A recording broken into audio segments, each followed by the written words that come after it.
Hey guys, welcome back to youth. I hope you all had a great first week back to school. We're going to start tonight off with a prayer. Please bow your heads with me. Dear God, thank you so much for your many blessings, Lord. Thank you for just giving us the opportunity to hang out here and to praise you, Lord. We love you so much. Thank you for keeping us all safe during this time. Help our nation still in this time and the whole world during this time as we still struggle with this terrible virus, Lord. Please be with us, give us hope, and just always remind us, Lord, that we do everything for your glory. We love you so much. Amen. All right, guys, we're starting off a little different tonight than we normally do. We've got two contestants coming up. Where's my other contestant? We're going to play a little minute to win it. So here comes two contestants up to play our games. This game is called Penny Hose. Penny Hose.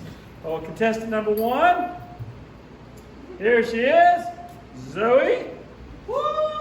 Woo, Zoe. Let me find your waistband.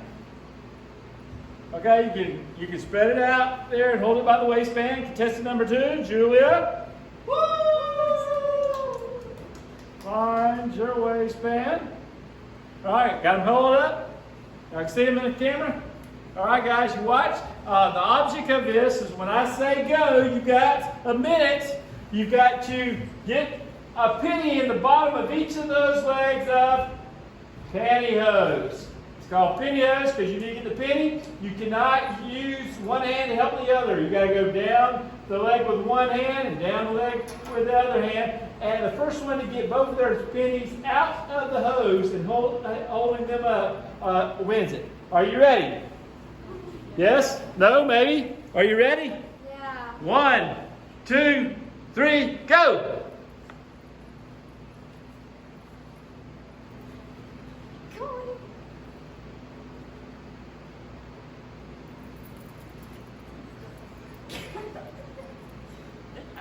Winner! Our winner tonight, Julia. Thank y'all for playing. Now let's worship together.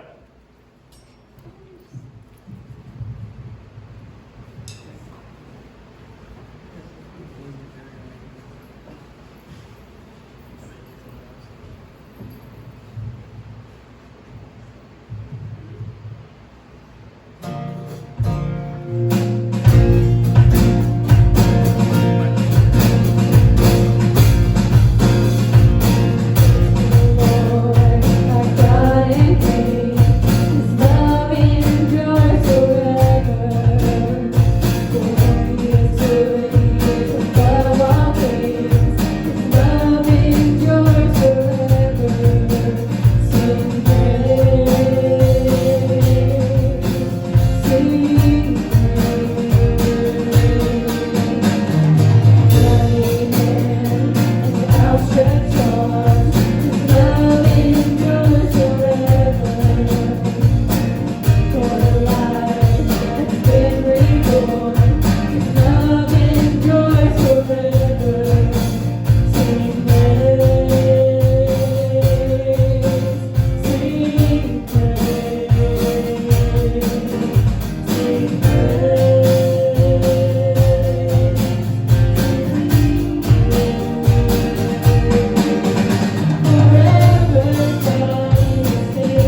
All right, guys, if you are watching tonight on Instagram Live, then you're watching this being filmed by my iPhone. And I want to tell you, just starting out tonight, I am a little bit frustrated with my iPhone lately. There's some things that's aggravating me about my iPhone. My iPhone is an iPhone 7. I thought it was really, really good when I got it 3 years ago. But I've been frustrated since, and there's several reasons I'm frustrated. One of the reasons I'm frustrated is this reason right here. See, iPhone 7, I have these things called earphones, that I'm using. And to plug up these earphones, I plug them up into the same port that I would put a charger on. So if I'm listening to my earphones, I cannot listen to my earphones and charge the phone up several times. And I've had these for a while. You can see they came with the iPhone a long time ago. And I use these mostly when I'm cutting grass. I like to get on my lawnmower. I stick these into my ear. But see, they get all wadded up like that, So it takes me a little while when I'm trying to get ready to get out there to cut grass, get them all undone. I'm not even going to try to get them all undone right now. But then once I get them on and I get them in my ears and I'm out there and I'm going along and this is dangling around, I think I'm fine until I cut way too close to a tree and there's branches hanging down, and all of a sudden what happens? One of those branches snagged that dangling cord and it rips it straight out of my ears. And I'm thinking, I hope I don't go up underneath my lawnmower and get all cut up. And so they're aggravating. They're aggravating for several different reasons. Plus, there's an aggravation of that I can't use them and charge my phone at the same time. And these old things are getting quite dingy. You probably can't tell on video, but they're not completely white anymore. They kind of got a rust color to my cords there. Now, why is it aggravating? I'll tell you why it's aggravating. I'm 55 years old, and I'm using an iPhone 7 that is 3 years old, and I'm dealing with these aggravating cords, and then I come into the student center, and in bops one of you 8th graders or so, and you've got these two little things hanging out your ears that kind of look like somebody stuck Q-tips in your ears, and you're listening to everything. I'm thinking, why in the world am I my age? Man, I own my own business, I've lived a long time. Why come you have such a nicer iPhone and earbuds and all that than I have, What really bothers me about that is not that you have them, it's that I don't. It's frustrating to me because here I am looking at something else, and there's nothing wrong, My iPhone has a few scratches here and there on it. It's not quite as fast as it used to be but there's nothing really wrong with it. I think it's slower now than it used to be, but there's nothing really wrong with it. The only thing that's wrong with it is my own self-centered immaturity that lets me ask, why do you have it and I don't? Why are you experiencing something that I can't? Now, have you ever wanted something because you thought it's going to bring you lasting joy? Have you ever wanted something so bad that if you could just have this, it would make things so much nicer, so much better? For me, I'm thinking I have nicer earphones, a nicer phone. Then it's going to make it better when I cut grass. It's going to make it better when I'm listening to a podcast or listening to a song there. Have you ever wanted something so bad that you thought, whatever it is, because you thought if you had that, life wouldn't be quite as empty. It would be quite as meaningless if I could just get this one thing I want. Maybe it was a certain toy you wanted, that you just had to have, it's coming toward Christmas or coming toward your birthday, and you think, I've got to have this one thing. If I can have this one thing, everything else is going to be better. Or maybe as you got a little older, maybe it's, y'all that are driving, you think, if I could have this car, or if I could have this truck, or if I got that car and got that truck, then maybe I want to get, maybe my car, I want a certain monogram sticker in the back window, or maybe if I had that truck, I want certain kinds of tires, certain kind of wheels on it, I want it to be raised to a certain level. If I could just get that, I'd be great. I'd be so much happier because I want this one thing that I don't have. And if I got this, it's going to be great. If you get older, you think about other things you would like to have. Maybe it's even for you right now, since you're doing so much virtual learning, if you thought if you had a nicer computer, if you had a nicer laptop, if you had a better Wi-Fi, if you had this thing, life would be so much better. If I could have this next thing, things would be so much better. But what happens when you get some of those next things? The newness begins to wear off, and it's not as great as it once was. 3 years ago when I got my iPhone, this one, I thought, this is awesome. 3 years later, I'm thinking, boy, I wished I had another one. I wished I had a better one. I wished I had a different one. I want something new. The newness has worn off of it, and it happens all through life. The newness of some things we have, as wonderful they are, gradually they're not so wonderful anymore. You wanted that something, that one thing, and if you could have had that, it would bring you contentment, right? But do we ever get lasting contentment? I think we all can relate, because the sad fact is these days, dissatisfaction and discontentment with what we have or don't have, it's really an epidemic in itself, isn't it? It's really an American epidemic. And one of the reasons for this plague of discontentment on our part is the advertising industry. Let me give you a little insight into that. The advertising industry spends $450 billion a year promising us again and again that our dissatisfaction will disappear if we can only have their product. If we got their product, then everything would be better in life. Advertisers say, buy me, eat me, drink me, wear me, drive me, put me in your hair, and you will be content as a person. Now, I said that last part. I said hair. Think about hair for a second. The kinds of things that are offered to people just to make them content with their hair. There's tons of them out there. We want thinking if we had better hair, or for some people, if you had more hair, Joshua, if you had hair, then life would be better, right? Our life would be more fulfilled.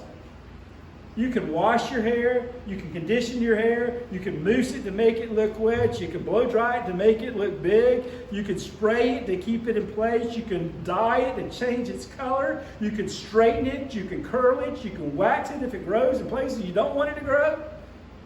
You can rogaine it and transplant it if it doesn't grow where you want it to grow.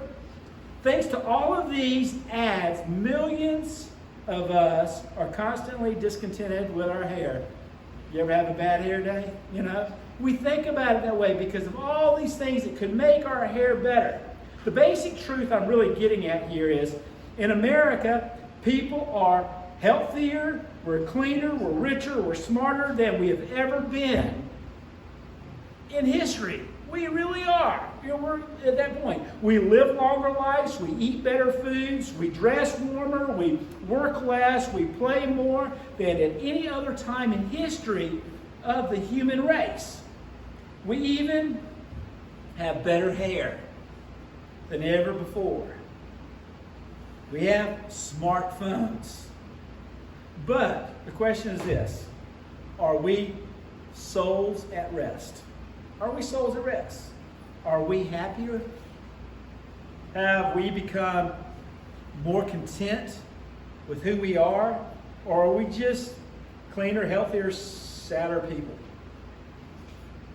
Are we just cleaner, healthier, sadder people that are going through endless days of having great hair days and still not being happy? To help you answer this question, let's do a little test. You can take this test right at home, and I want your answers to it, to that test. You can sit there if you're in your room by yourself. You can raise your hand when I ask the questions, and it's okay. Actively be honest about your answer there about being content. Here's the question. In the past 6 months, if you've been discontented enough to complain about your life. Maybe you complained about your physical appearance, or your education, or your athletic ability, or your achievements, or your lack thereof of these things. Maybe you complained about the amount of money you had, or about how busy you are, or maybe how busy you're not. Or maybe you complained about your boyfriend or your girlfriend, or your lack thereof having a boyfriend or having a girlfriend. If you ever complained about your health, or your age, or your teacher, or the weather, or the traffic, or a coach, or how much homework you have in this new school year, or about your student pastor's Bible studies on Wednesday night. I see a bunch of hands up in this room right now. If you've ever complained about any of those things, if there's ever been a discontentment in your life over any of these things in the last 6 months, discontentment that led you to complain, raise your hand. Now, I hope that wherever you are watching this right now, you've raised your hand, because it's probably true. Be honest. Lift your hands up. Be honest. Be honest if that's true. You are in a safe place. No one's judging you here. I'm asking you a question that I want you to be honest with yourself right now. The fact is, we all have times when we are discontented. We're discontented enough that we complain about them. Right, Aaron? Aaron, you never complain, do you? We're discontented enough, we complain.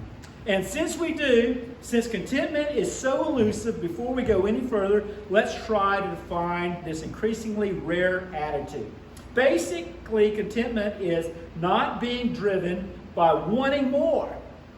It's the experience of inner freedom, especially freedom from dissatisfaction. It's freedom from our out-of-balance appetites that come from unfulfilled desires. It is the freedom from the itch that says, I've got to have it. I cannot live without it. Until I get that, I will not be happy. Contentment is the ability to live in the moment. It's the realization that I don't have to put my life on hold. I can get something or someone. That's contentment.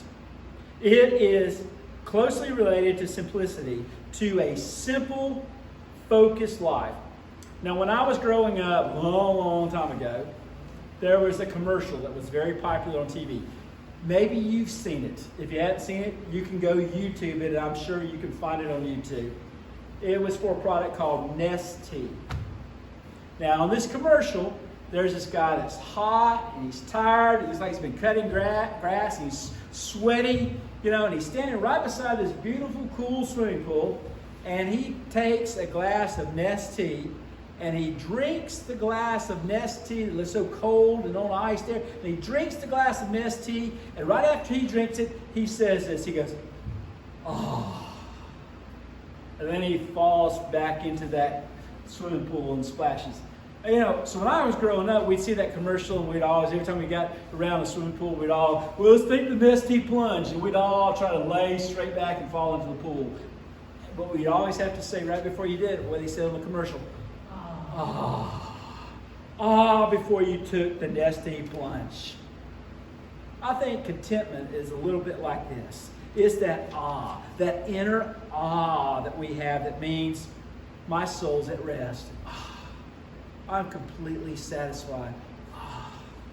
I'm ready for what's coming my way. I believe the only people that can experience the ahs of having their soul at rest are those who have found the true contentment. And the only true contentment we get in life comes from us really knowing the one who made us. Really understanding and knowing the one who made us. To have that relationship with God the Father. To have that relationship with His Son. To have that Holy Spirit infilling us gives us that satisfaction. And with that in mind, here's a basic fact about contentment. Christians who are content, people who really experience that feeling in life, would say that they learned to be this way. They weren't automatically this way. Even after they found Jesus, they weren't just automatically this way. They learned to be this way. Here's what the Apostle Paul says. Maybe you remember this. Philippians 4, because we've read that a lot in the last couple of years. Philippians 4, Paul writes this awe feeling. He says these words, I have learned to be content, whatever the circumstances. I know what it is to be in need, and I know what it is to have plenty. I have learned, the key word there, the secret of being content in any and every situation, whether well-fed or hungry, whether living in plenty or in want. In other words, Paul is saying that you're not instantly blessed with contentment. It's something you have to work at. There's something you have to gravitate toward. It's not instinctive. It's not just there. This is the virtue that has to be learned. It has to be developed in our lives. So let's be sure we understand each other here. There are some things about which Christians, Christ followers, we should never be content about. For example, we should not be content with the needs of those around us. When people around us are in need, we should just live a life, I'm just content, I'm okay, when people around us have a need. We are to be concerned. We are to be discontented when those around us have needs and they're not being met. That should bother us. And we're not to be content with racism or prejudice.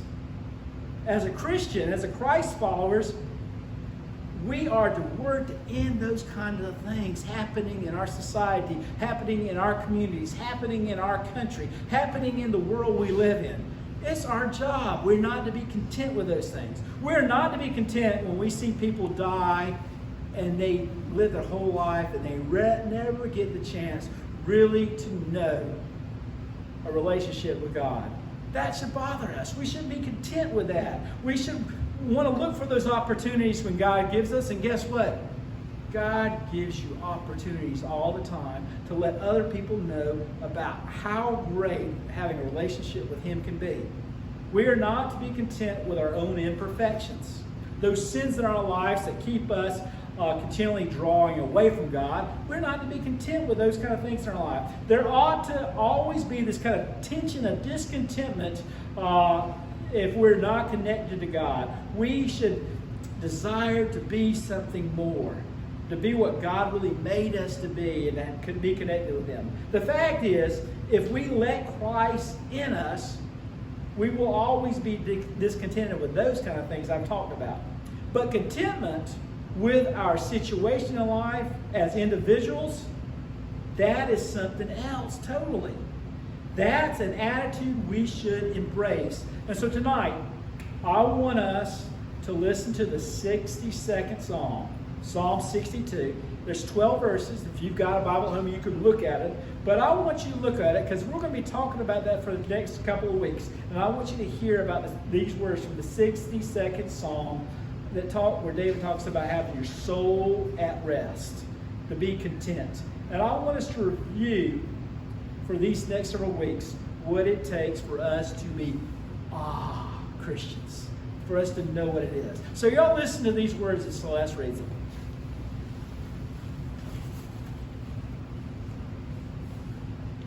Psalm 62, the song of trust in God alone. For God alone my soul waits in silence. From Him comes my salvation. He alone is my rock and my salvation, my fortress. I shall never be shaken. How long will you assail a person? Will you batter your victim, all of you, as you would a leaning wall of tottering fence? Their only plan is to bring down a person of prominence. They take pleasure in falsehood. They bless with their mouths, but inwardly they curse. For God alone my soul waits in silence, for my hope is from Him. He alone is my rock and my salvation, my fortress, I shall not be shaken. On God rests my deliverance and my honor. My mighty rock, my refuge is in God. Trust in Him at all times, O people. Pour out your heart before Him. God is a refuge for us. Those of low estate are but a breath. Those of high estate are a delusion. In the balances they go up. They are together lighter than a breath. Put no confidence in extortion, and set no vain hopes on robbery. If riches increase, do not set your heart on them. Once God has spoken, twice have I heard this, that power belongs to God, and steadfast love belongs to you, O Lord, for you repay to all according to their work.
Hey guys, we're glad you tuned in tonight. We hope you enjoyed it. We had a lot of fun with our penny hose a little while ago, but we're asking some of y'all to come help us each week and play some of our games. We're going to have different ones of you in. I know next week, Trip Shipman's going to be one of our game players. If you'd like to take on Trip, let me know. We'll have one of you come be his challenger as we play some games.